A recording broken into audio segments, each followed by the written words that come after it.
জানেন, ইন্দোনেশিয়ায় এমন 3টি হ্রদ আছে যা প্রকৃতির দ্বারা সৃষ্ট 3টি রঙের।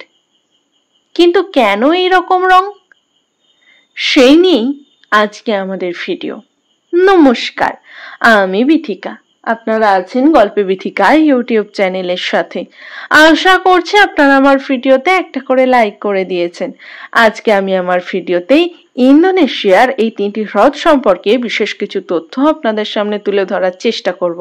ইন্দোনেশিয়ার ফ্লোরেস দ্বীপের রুক্ষ উচ্চভূমিতে অবস্থিত কেলিমুতু হ্রদ পৃথিবীর সবচেয়ে মনোমুগ্ধকর প্রাকৃতিক বিষয়গুলির মধ্যে থেকে একটি।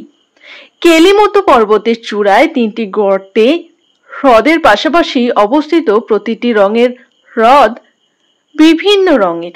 একটি গভীর ফিরোজা, একটি মরচে পড়া লাল, একটি উজ্জ্বল সবুজ হলুদ। হ্রদের এই 3 মূর্তি কেবল একটি দৃশ্যমান বিস্ময় নয়, বরং একটি গভীর সংস্কৃতি এবং ভূতাত্ত্বিক ঘটনা, যা শতাব্দী ধরে স্থানীয় বিজ্ঞানী এবং ভ্রমণকারীদের বিভ্রান্ত ও অনুপ্রাণিত করে আসছে। হ্রদগুলি স্থানীয়ভাবে টিউ আতা এমবুপু অর্থাৎ বৃদ্ধ মানুষের হাত, টিউ নুমা মুরিকুফাই যুবক ও কুমারীদের হ্রদ এবং টিউ আতা পোলো দুষ্ট আত্মার হ্রদ নামে পরিচিত। স্থানীয় মানুষদের কথা অনুসারে এই হ্রদগুলি মৃতদের আধ্যাত্মিক বিশ্রামস্থল এবং তাদের পরবর্তীতে রঙগুলি তাদের আশ্রয়স্থল আত্মার মেজাজকে প্রতিফলন করে। কেলিমুতুকে সত্যিকার অর্থে অনন্য করে তোলে এই জলের অপ্রত্যাশিত রঙের পরিবর্তন।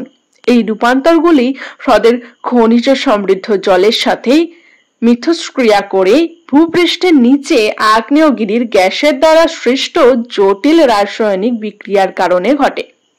ফলাফলটি একটি অবাস্তব এবং সর্বদা পরিবর্তিত ক্যানভাস।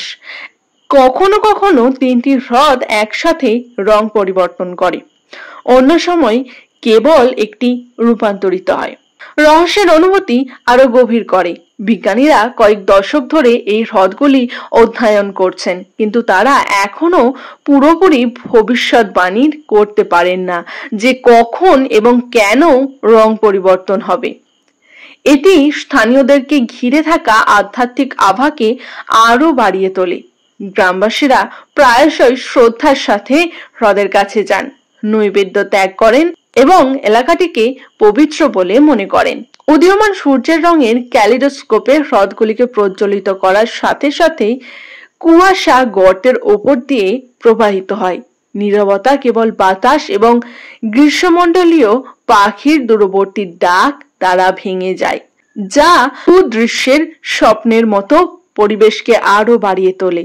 কেলিমুতু হ্রদ কেবল ভূতাত্ত্বিক কৌতূহলের চেয়েও বেশি কিছু। এটি গল্প, আত্মা এবং পরিবর্তনশীল সৌন্দর্যের প্রতি একটি পবিত্র স্থান। বিজ্ঞান বা আধ্যাত্মিকতার দৃষ্টিকোণ থেকে যাই দেখা হোক না কেন, এটি ইন্দোনেশিয়ার সবচেয়ে বিস্ময়কর এবং রহস্যময় গন্তব্যগুলির মধ্যে থেকে একটি।